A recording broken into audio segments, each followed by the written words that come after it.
After being admitted to Mount Pleasant Hospital, Dr. Rose Cotter, a therapist who was traumatized by seeing her mother's suicide at the age of 10, meets with graduate student Laura Weaver in an emergency session. Laura, who saw her professor Gabriel Munoz bludgeon himself with a hammer just a few days earlier, cries she is being haunted by a malevolent being whose curse has engulfed her life and no one but her can see.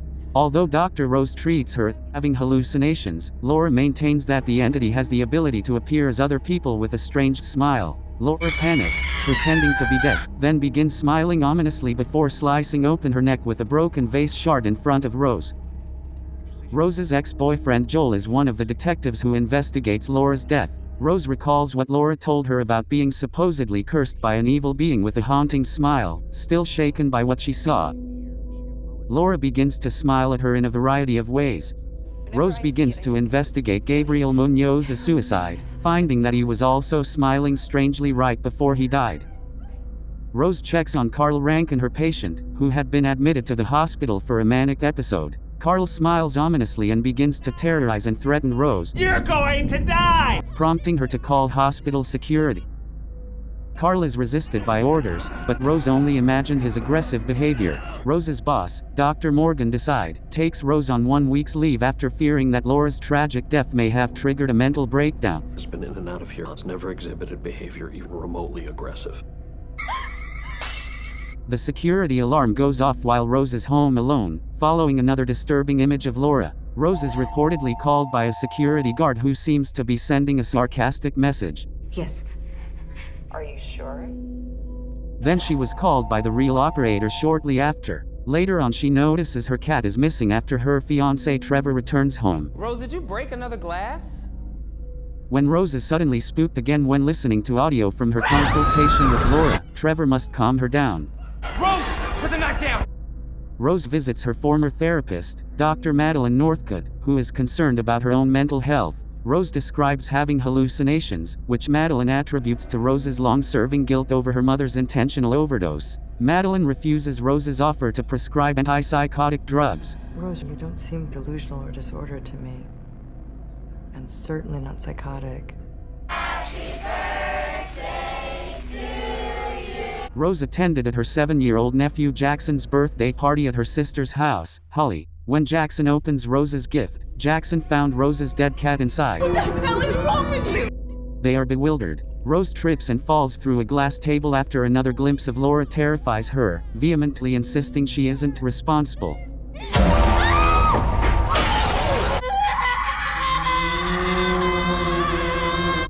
Something is threatening me. Rose tries to inform Trevor of the alleged curse that plagued Laura that is apparently being passed on to her as her sanity unravels. Rose is accused of inheriting a mental disorder from her mother and killing their cat, according to Trevor.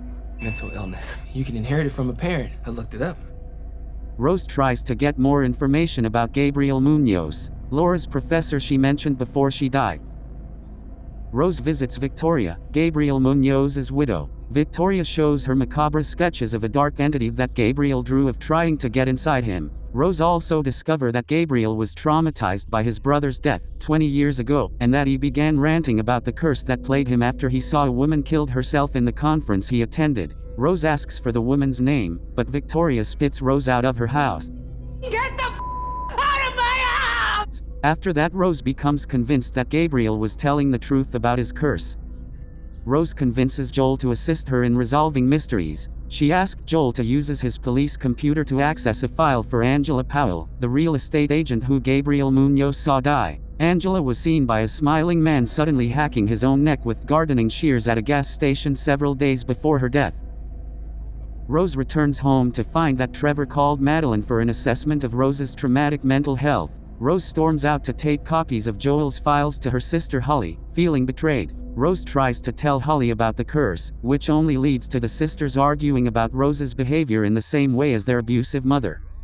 You've completely traumatized Jackson, okay? I can't have you around while you're like this. Another horrific incident happened to Rose, and it was accidentally witnessed by Jackson. Holly. Joel calls Rose to inform her that further investigation revealed a string of 20 similar cases involving witnesses to 19 suicides. Robert Talley, an accountant, made the cut, watching his business partner commit suicide. Robert killed a stranger 4 days later rather than killing himself. The eyewitness to Robert's conduct committed suicide a week later, and the pattern began to repeat. Eyewitness to the murder also commits suicide. Pattern resumes. So he's alive? Yeah. Joel takes Rose to see Robert Talley in prison. While driving, Rose tells a disbelieving Joel that the entity possesses people before they kill themselves, and that she fears that her time with the curse is almost over. At the jail, Robert privately reveals to Rose that the only way to break the curse's chain is to kill someone else, but there has to be a witness because the entity needs trauma to continue surviving. Robert suddenly panics when he realizes Rose currently carries the curse. Get away from me! Get away from me! Madeline visits Rose at home. She asks Rose how she is. Then the phone rings. Rose realizes that the entity is impersonating Madeline. Rose is threatened by Madeleine's smiling doppelganger. Almost time, Rose.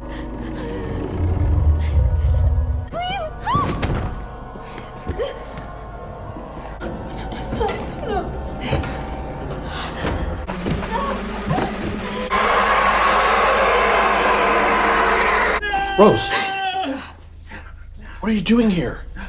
Rose goes to the hospital with a kitchen knife. Rose sees a vision of stabbing her patient Carl to death in front of Dr. Desai, who then tears off his own face. Rose is discovered in her car with the knife by the real Dr. Desai, who tries to call help before she rushes away. I'm gonna make a phone call, alright? Rose, don't go anywhere! Hey! As long as I'm alone, I can deprive it of what it needs. That doesn't make any sense. Based on Rose's conversation with her worried boss at the hospital, Joel calls to inform her that there is an APB out for her. Rose cryptically states that she will confront the entity and will be alone so that no witnesses can inherit the curse. Rose drives to their abandoned home, where her mother died. She confronts a depiction of her mother inside, who accuses her of allowing her to die by refusing to seek help when she discovered her overdosing. Rose accuses her mother of being a cruel king. The illustration then transforms into a lanky creature that assaults Rose. You can't escape your own mind, Rose. You can't escape it either. She lights the creature on fire with an oil lantern. Then she runs outside as the entire house goes up in flames.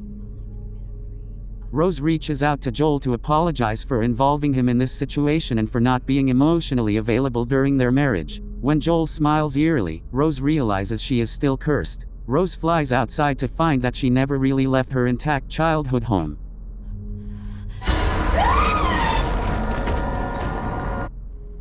The real Joel arrives at the abandoned house. Rose locks Joel outside to protect him while the creature opens her mouth. Joel enters the house just in time to see Rose set herself on fire while still smiling ominously.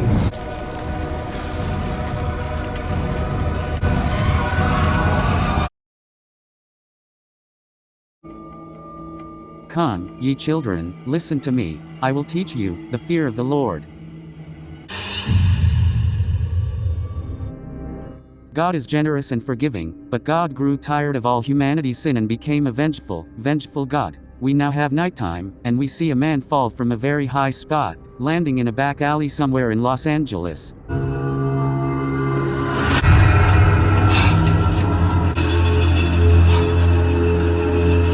The fallen angel is named Michael. Michael took out a large knife and cuts off his own wings, causing a blue halo to close around him and removing a large metal collar from around his neck. Michael looks across the street at a Chinese warehouse and heads toward it. Michael crashes through the glass ceiling. Michael grabs a medkit from inside the warehouse and stitches up the wounds where his wings were removed. A shipping container crammed full of guns. He starts to grab several rifles off the walls and walks out of the container with 2 large duffel bags. 2 cops are on patrol in their squad car and talk about how bad things have been, and that this city is about to explode from all violence and evil. But before they can continue, Michael comes out of the store, carrying the 2 large duffel bags of ammunition.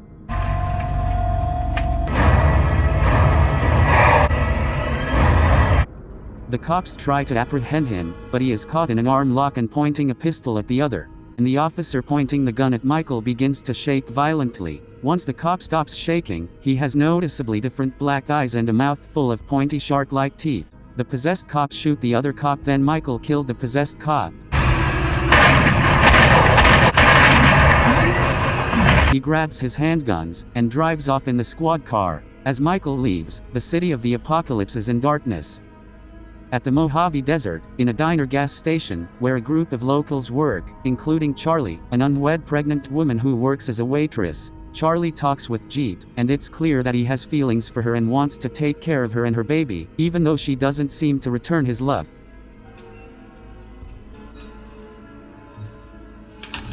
Inside the diner, Jeep's father, Bob Hansen, is attempting to repair an old 60s-era TV by slapping at it, while the chef, Percy Walker, teases him about getting a new one.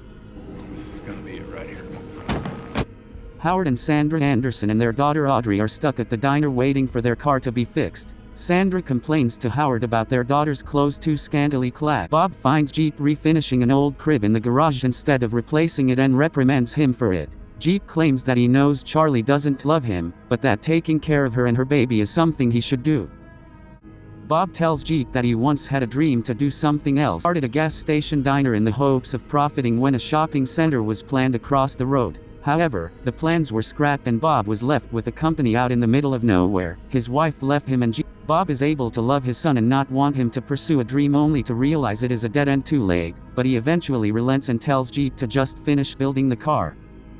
Kyle Williams is driving along the highway, but has become lost and ended up at the diner. Charlie is there when he meets her, making small talk and pulling a cigarette off her. Charlie returns to work, and Kyle looks for a phone since his cell phone has stopped working. The TV also stops working around this time. After a smattering of hits, the TV jumps to the emergency broadcast signal, the "This is not a test," with a squeaky beeping sound. Percy attempts to use the radio, but gets the same signal. Kyle talks with his ex-wife, and they are apparently in a custody fight over his son. The phone stops working. A car stops at the front and emerges a little old lady. Charlie greets the old woman and orders a nearly raw steak. Charlie returns with the steak, and the old lady asks her about her baby. After a few more questions, I don't need a man telling me what to do. What about the baby? But it's gonna burn. What'd you just say? I said baby's gonna burn. Go to hell, Abe. All those little babies are gonna burn. Sandra yells at her and says she only complains when she confronts her. Shut up, you stook. All you do is complain, complain, complain. Howard confronts the old woman as well, but the woman lunges at him and takes a bite right out of his neck, causing him to bleed out on the floor. Percy throws a frying pan right at the old woman with black eyes, sharp teeth, knocking her out. However, the woman rises up and crawls straight up the ceiling. Bob grabs his rifle and tries to shoot her, but he is too slow and knocks him out. Jeep grabs the shotgun and attempts to shoot her, but just can't get him to do so. The possessed woman is about to lunge at Jeep, but is struck by several gunshots from Kyle, who was carrying a handgun. After a lot of frantic exchange about demons and their inability to call for assistance, they decide to place Howard in the only remaining vehicle and drive him to the next town. Howard, Sandra, Audrey, Percy, and Kyle board the car, while Bob and Jeep are left to decide what to do with the corpse.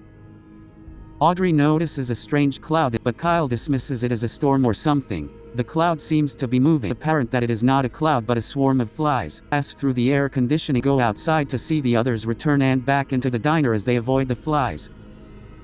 The group decides to stay put until they can call for assistance. Bob spots a police cruiser out in the distance, pretending that it has finally arrived, except that it isn't a cop but Michael. Bob points his pistol at Michael and demands to see his teeth. Michael complies and takes the pistol from Bob and points it at him. Michael senses something and returns the rifle to Bob, who then arms everyone else with the weapons he had brought from law. He informs them that they are coming.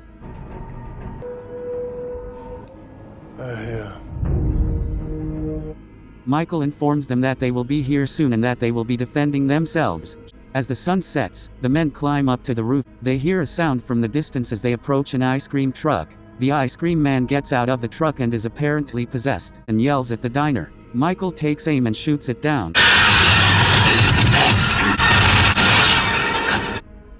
A great number of cars pass over, all stuffed with possessed people. Just come over a few moments. Michael orders them to fire, and they do, causing many cars to swerve and explode. Michael whips out a rocket launcher and takes out a large number of them, as well as a truck carrying large pipes, thereby obscuring the roads a bit. Michael yells to the others to discourage the possessed from approaching the diner. Audrey, Sandra, Charlie, and Howard are all downstairs, hiding among the diner's tables, but one of the possessed crashes through the window and grabs Howard, trying to drag him out. Charlie tries to help Sandra and Audrey, but is almost taken herself by one of the possessed until Michael slices off the man's hand and charges them with a lot of bullets.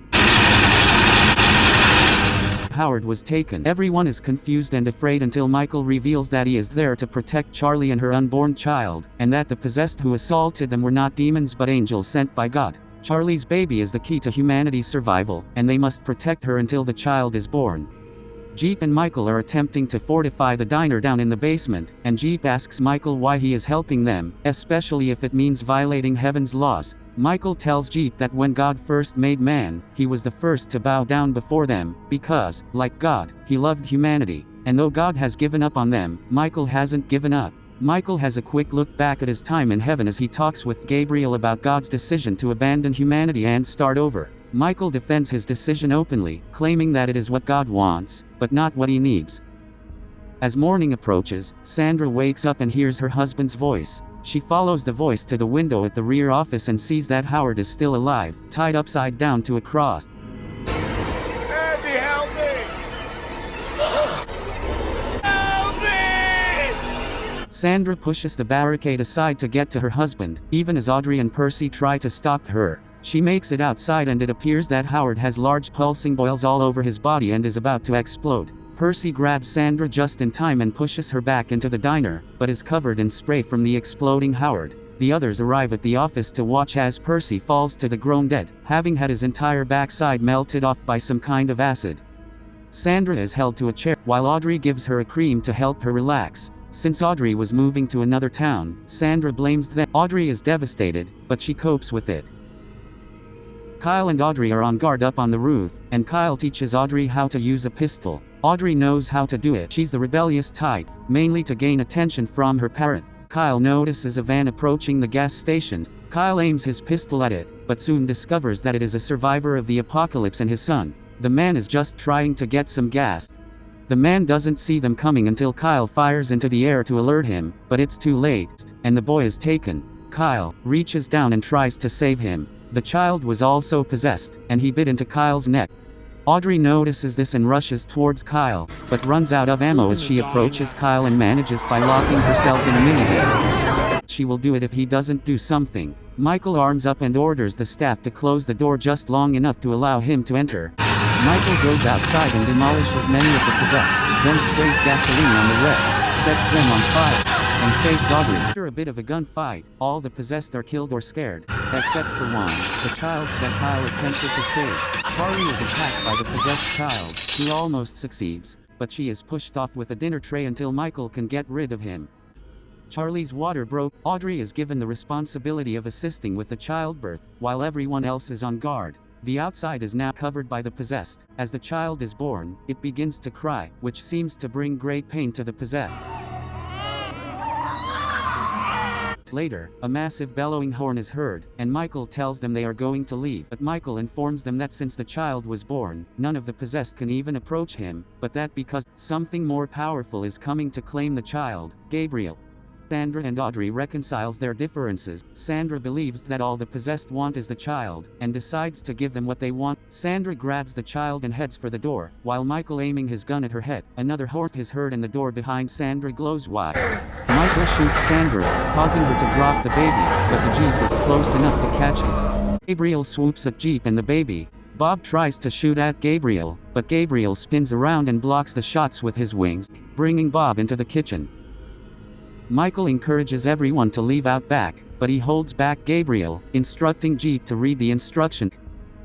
Michael confronts Gabriel and asks him not to continue, to let the child live. Gabriel will never disobey. It is evident that neither wants to fight the other, but they have no choice but to fight. And Michael shoots at Gabriel while Gabriel takes swings at Michael and wings. Michael is injured by Gabriel's wing but manages to put him in a headlock. Gabriel apologizes to Michael, and then stabs himself through the chest with a spike from his mace, which impales Michael as well. Gabriel is technically immortal, but Michael has become mortal by cutting his wings, and Michael dies. Gabriel warns him that if he loves humanity so much, he will die like them. As Michael dies, he becomes blue and burns up, disappears at the same time as the same tattoo-like marking that was on Michael's body appears on Jeep. Gabriel prepares to pursue the others, but passes Bob, who has disconnected the gas pipes and is now trying to light them. Bob ignites the gas before Gabriel can fly, causing a massive explosion. On the road, Jeep, Charlie, the child, and Audrey are on their way as mentioned on the radio earlier. As they get closer to the colony, slightly singed Gabriel crashes into the car's roof, attempting to reach the child.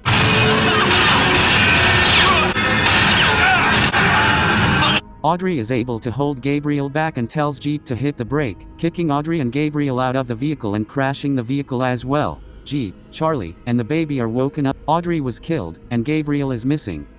The remaining three go towards the mountain range where the survivors are supposed to be, but Gabriel appears to appear again as they climb up the mountain and pulls out his knife.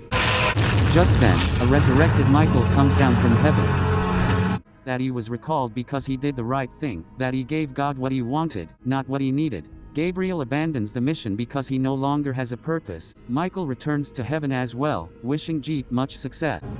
Jeep, Charlie and the baby drive to the settlement. Demonologists couple Ed and Lorraine Warren reported the exorcism of 8-year-old David Glatzel in the town of Brookfield, Connecticut, in 1981, accompanied by his family, his sister Debbie's boyfriend Arnie Johnson, and Father Gordon. At time of the possession, Arna invites the demon to enter his body rather than David's. During the exorcism, Ed suffers a heart attack and is admitted to the hospital in a comatose state. Ed sees the demon convey itself from David's body to Arnie's. Ed wakes up at the hospital the next month and tells Lorraine that he saw the demon enter Arnie's body. She takes the police to the kennel and warns them that a tragedy might occur there. Debbie and Arnie return to their apartment, which is located above a kennel where Debbie lives. Arnie murders Bruno Sauls, his landlord, stabbed 22 times after he becomes sick. With the help of the Warrens, his case becomes America's first murder trial to use demonic possession as defense, resulting in the start of an investigation into David's original possession. Lately the Warrens discover a satanic curse that was passed on by a witch's totem. They meet Kastner, a former priest who had worked with the Ram cult disciples. He informs them that an occultist had intentionally left the totem, resulting in the enactment of a curse on the Glatzels, which caused David's possession. The Warrens drive to Danvers, Massachusetts, to look at Katie Lincoln's death, which was also stabbed 22 times. Detectives discovered a totem at the home of Katie's sister, who is missing. Lorraine begins a quest to remake the killing and discovers that Jessica stabbed Katie 22 times under the influence of demonic possession before jumping to her death off a cliff, which allows investigators to locate Katie's body. The Warrens travel to the funeral home where her body rests and Lorraine touches the hand of the corpse to help find the location of the occultist. Lorraine, in a vision, travels through a dark tunnel and witnesses the occultist attempting to have Arna kill himself but stops her just in time. Lorraine is threatened by the occultist and she tells Ed that the connection works both ways. Lorraine and Ed return to their home in Connecticut to begin their investigation. Ed shortly loses consciousness and was later forced by the occultist to murder Lorraine, but Drew rescued her in time. They later discovered the totem in their house, which was hidden inside a vase of black roses. Drew gives Ed a book of Strigerian witchcraft that he discovered, and says that the altar in which the occultist works must be destroyed in order to lift the curse. When Katie discovers she attended Fairfield University, they begin to suspect that the occultist is living in the area. Lorraine returns to Kastner for assistance, and she discovers that he had raised a daughter named Isla in defiance of the Catholic Church's clerical celibacy rule. Lorraine is told that her fascination for the occult grew as a result of his studies, eventually becoming an occultist. Lorraine is given access to the tunnels where she finds the altar and is later discovered by the occultist, who kills him. Ed arrives and digs his way into the tunnels with a sledgehammer as Ed comes to an end. He is briefly possessed by the demon and threatens to kill Lorraine, but she tells him of the moment they first met, reminding him of their love. Ed regains consciousness and burns the altar, saving himself, Lorraine, and Arnie. After failing to complete the curse, the occultist arrives at her broken altar only to be killed by a demon she had summoned. In their room of artifacts, Ed places the cup from the altar, as well as the Valak painting and the Annabelle doll. Arnie was found guilty of murdering while in jail, but ended up serving only 5 years of his term. Ed shows Lorraine a replica of the gazebo in which they first kissed.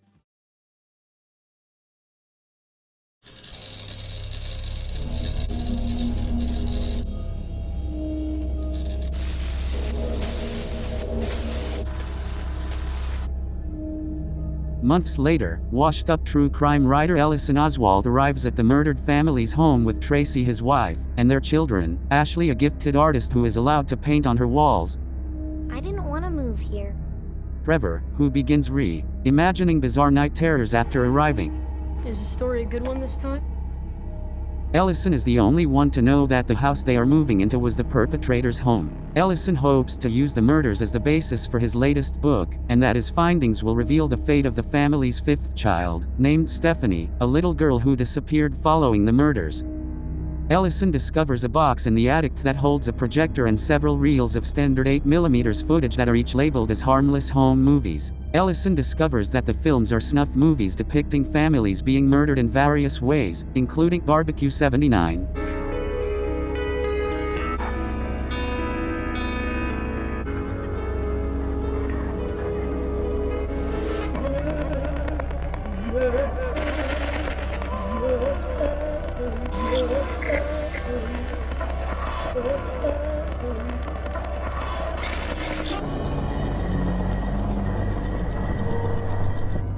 Pool Party 66.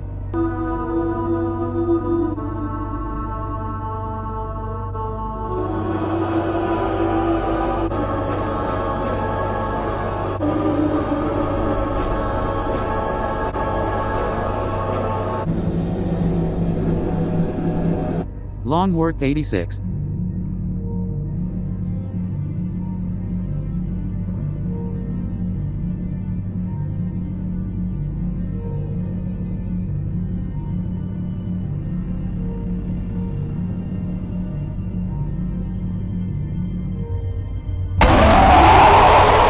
And the family hanging out 11.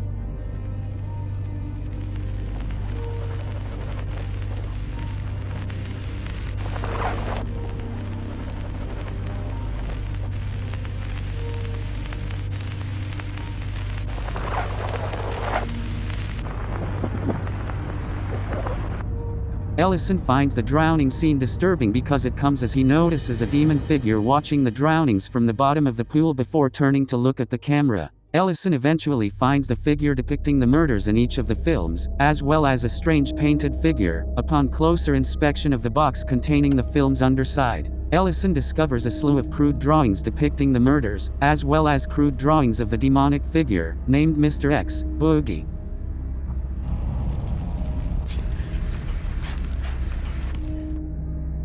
Ellison discovers that the murders depicted in the films took place at different times, beginning in the 1960s, and in different cities around the country. After consulting a local deputy, James Ransone, he also learns that the families were all drugged before being killed, and that a child from each family went missing after every murder.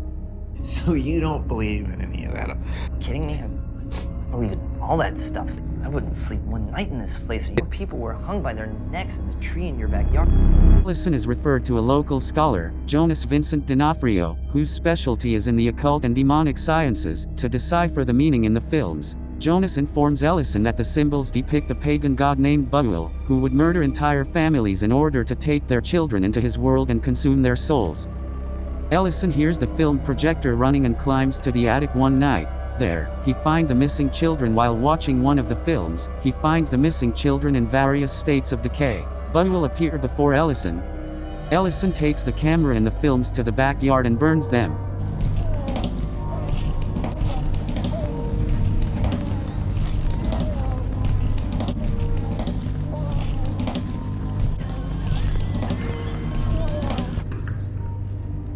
He wakes his family and informs them that they are moving back to their old home.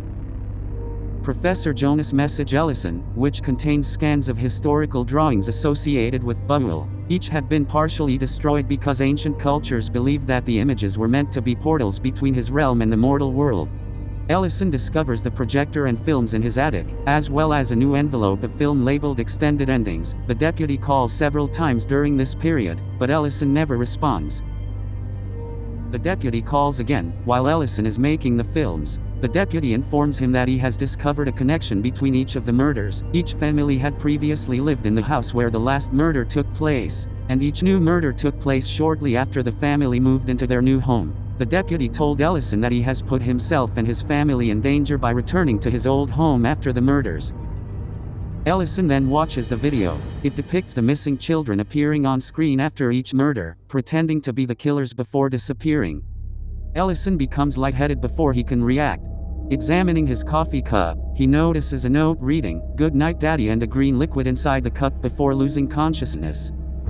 I like that you made the movies longer. They're better this way.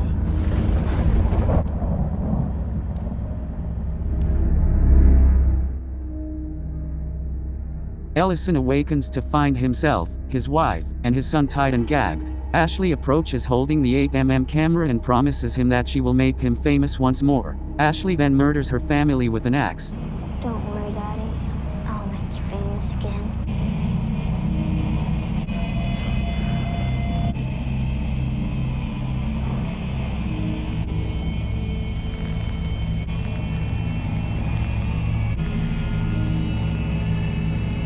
Painting images of dogs, cats and unicorns on the walls with their blood. Ashley adds a new drawing to the box lid, along with the image of Mr. Boogie. She watches the Super 8 film about her murders, which culminates with a scene of the missing children watching her. Boogie appears, green blood covering his hands, causing the children to flee. Ashley is into the film by a man who lifts her into his arms and disappears into the scene with her.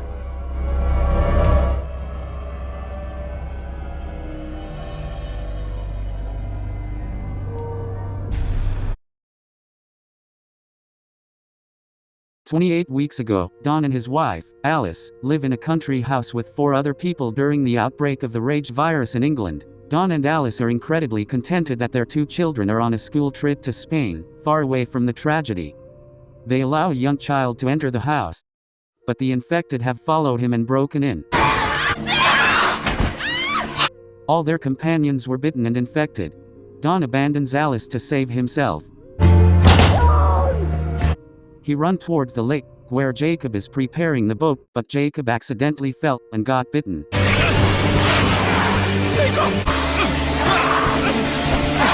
Don successfully leaves the town. 28 weeks later, all the infected have starved to death. Parts of London have been secured by an American-led NATO force, which is now accepting the return of English citizens who had been out of state during the crisis. Don and Alice's children, Tammy and Andy, are among them. Everyone lives in the Green Zone, a protected area on the Isle of Dogs, a peninsula on London's East End. Although District 1 is completely safe. Snipers patrol the rooftops in case of another outbreak. Leaving the Green Zone is forbidden because troops are still cleaning up the corpses that have been rotting for 6 months. Don manages one of the apartment buildings in the zone. He tells Tammy and Andy that he tried to save their mother but there was no hope. Tammy and Andy decide to sneak out into London and visit their old home to retrieve personal items. There, Andy discovers Alice in the attic, delirious but alive. Alice is taken back to the Green Zone by NATO troops. Scarlett, an army medical officer, notices an old bite wound on her and performs a blood test. Alice has the rage virus embedded in her blood, but she is immune to its effects. Nevertheless, she is a transporter who can infect others with her saliva or blood. Alice is ordered to be executed by the commanding officer Stone, even though she had the upper hand on battling the virus. In the meantime, Don sneaks into the room where Alice is being held. Andy and Tammy had bitterly accused him of abandoning her, and he wants to explain himself. He tells her that he loves her. They kiss tenderly, and Don is being infected with the virus. He beat Alice and crushed her skull, and he flees into the Green Zone, killing several soldiers and infecting others.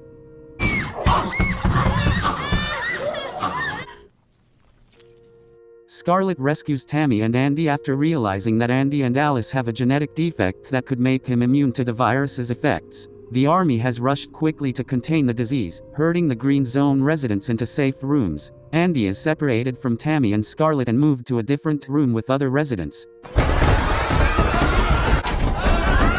Dawn has entered in this room and threatening the room, spreading the virus.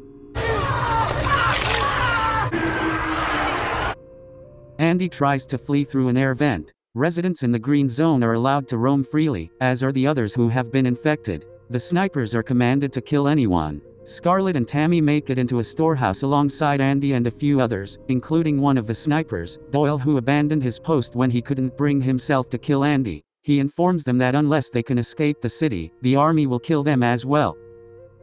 He leads the survivors through the streets. Dawn is following them, unknowingly to them. Doyle meets with a helpful helicopter pilot Flynn, who encourages them to get out of the green zone as soon as possible, as the area is likely to be firebombed. They make it into a pedestrian tunnel under the canal and barely escape the firestorm.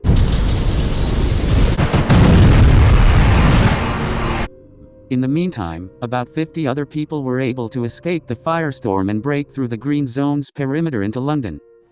Doyle and his crew make it to a park and relax. Scarlett informs him that Tammy and Andy can help with the rage virus and thus are more important than Scarlett or Doyle. Doyle is prompted to wait for the helicopter in Regent's Park by Flynn. When Flynn arrives, he refuses to take anyone other than Doyle. But when the infected appear, he launches his helicopter into the crowd, eviscerating many of them.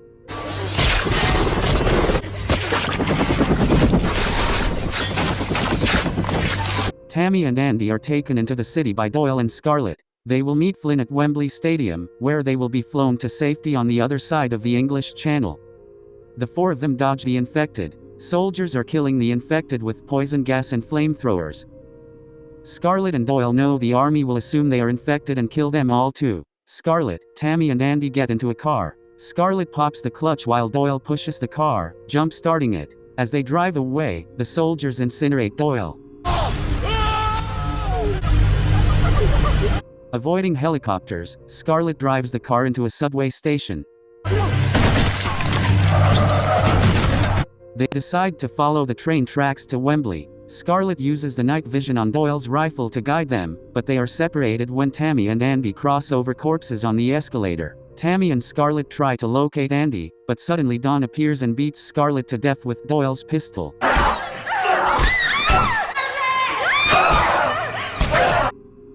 Then Dawn pursues Andy, assaults him, and bites him. Dawn is shot by Tammy and saved Andy, who is immunized like his mother but is covered in infected blood. The children proceed to Wembley Stadium to meet Flynn. He can't get himself to kill two children, so he takes them across the English Channel and out of Britain.